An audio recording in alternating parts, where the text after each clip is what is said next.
Okay, now we'll talk about the role of the systems engineer. So here I have a Venn diagram of the systems engineer's role and then the program manager's role. So the systems engineer is responsible for a lot of the technical design. It comes to systems design processes where you're meeting with stakeholders, you're creating technical requirements, and then decomposing those requirements into subsystem and component level requirements. The systems engineer is also responsible for product realization, which is another way of saying like procurement, fabrication, integration, testing, verification, validation. The systems engineer is also responsible for a lot of documentation. So this comes to making sure that your technical plans are documented, your requirements, your interfaces, risks. All of these balls are being juggled and documented in different logs. The program manager, on the other side, is less focused on the technical design and more so involved with the program management, as from its name. So the program manager is emphasizes sticking to a schedule, sticking to a pre-proposed budget, also having to do with institutional bylaws and rules on how to like procure things, for example, or how to establish relationships with other groups. And then the program manager also has to think about risks, as does the systems engineer, but I think the program manager has more of an external view as to risks when it comes to the program itself, which could be more soft risk, like political winds or things like that. But the common areas is that the program managers and system engineers do have to listen to stakeholders, calculate risks, look into configuration management, data management. They both need to do reviews and adhere to a schedule. Okay, I had a great question that illuminated something that I don't think I touched on in the textbook. So, is there usually one systems engineer for each project, or might there be multiple for larger projects? This is from my experience. I don't think that there is a hard and fast rule. If you can find one, let me know. I think it has to do with the people. So for small projects of under 10 people, one systems engineer is sufficient. So I have this little diagram here where I don't have all the subsystem acronyms represented, but the systems engineer has to interface between, say, the structures lead and the thermal and the CDH and the electrical power system experts, who also are the leads of their system. So this hierarchy is pretty flat. The subsystem leads do talk to each other, but the systems engineer is formally responsible for interfacing with these people. But for larger groups or projects, a rule of thumb I've heard is to have one systems engineer per 10 people.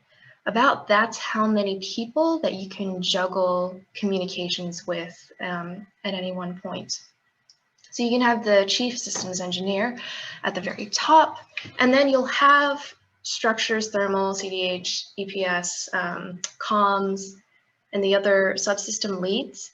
And they have a team of experts and specialists within their team that work on, say, individual components. Then those experts will report up to the structures lead, which acts as, you could call it middle management or like an intermediate systems engineer, where they are talking to the other leads and they're also talking to the chief engineer. So the size of project pretty much dictates the depth of how much hierarchy is needed due to our limitations to communicate with each other. I think there are ways to, handle more people if your team members are more self-sufficient, or if you have a program management software that handles communication much better. You can minimize the amount of time that a subsystem lead needs to micromanage people. So there are ways of handling more or less people if they are pretty needy team members. So I won't say that there's a hard and fast rule, but this is generally how teams are structured. Oh, did I mention that on the left here is the way that HSFL manages. So Dr. Miguel Nunes is the one systems engineer for the project, and there are many subsystem leads who are responsible for like that whole subsystem, all components combined. Okay, questions about the systems engineer. Do these processes only apply to other countries' programs as opposed to the private sector? I think the assumption in this is just a little off. Systems engineering is ubiquitous. It does not distinguish between commercial industry or other countries. Are social skills tested or taught to aspiring systems engineers? I'd say that's a hard no. I'm not familiar with programs that have, say, psychology courses or business courses built in. There might be business courses built in. That's more likely, but no, social skills are carried on from person or learned on the job. Nonetheless, science and engineering aren't done in a vacuum. Science and engineering is done by people. People bring personalities and drama. So I think a good systems engineer, is socially amenable. They can adapt and customize their reactions to the people that they're working with.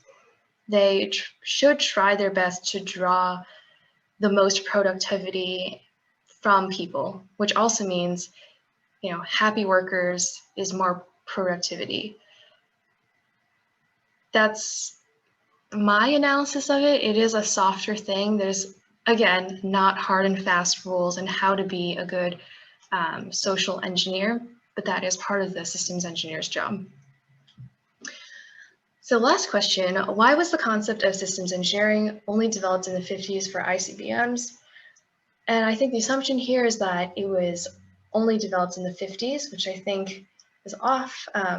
It might be that systems engineering methods were formalized in the 50s, but they could have been informally practiced without that label prior. There are certainly technologies that help systems engineers and help proliferate the practice of systems engineering, like project tracking software. But I'm sure that informally methods of systems engineering were in place for technical projects.